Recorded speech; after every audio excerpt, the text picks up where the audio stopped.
झाले, जे देशासाठी लढले ते अमृताचे झाले. सोडिले सर्व करदार त्याला दिला सुखी संसार, सोडिले सर्व करदार त्याला दिला सुखी संसार. सर्वांना माझा नमस्कार. माझे नाव आराध्या आहे. आज 26 जानेवारी आपण भारताचा 76वा प्रजासत्ताक दिन साजरा करण्यासाठी एकत्र जमलो आहोत. प्रथम सर्वांना प्रजासत्ताक दिनाच्या हार्दिक शुभेच्छा. प्रजासत्ताक दिन हा भारताचा राष्ट्रीय सण आहे. या दिवशी भारत देश हा एक प्रजासत्ताक दिन झाला.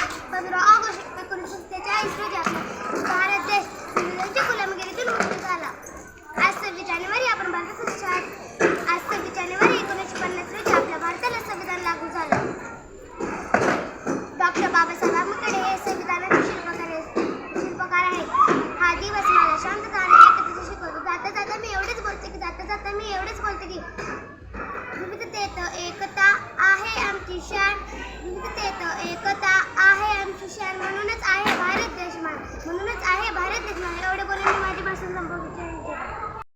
दे सलामी या तिरंग्याला, ज्यामुळे तुझी शान आहे हा तिरंगा.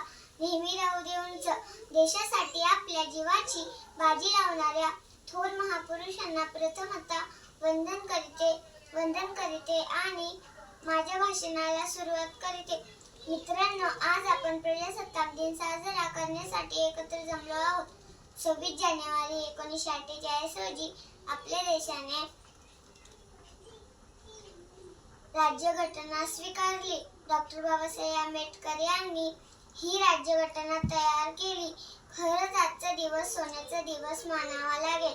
म्हणूनच म्हणते, चला करूया संविधानाचा आदर.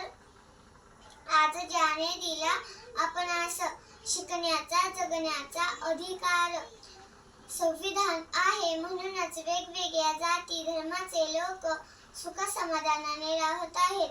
विविधतेत एकता आहे आमची शान. विविधतेत एकता आहे आमची शान. म्हणूनच आहे आमचा भारत देश महान. शेवटी तिरंग्या ध्वजाला वंदन करते आणि मी माझे भाषण संपविते. जय हिंद, जय भारत.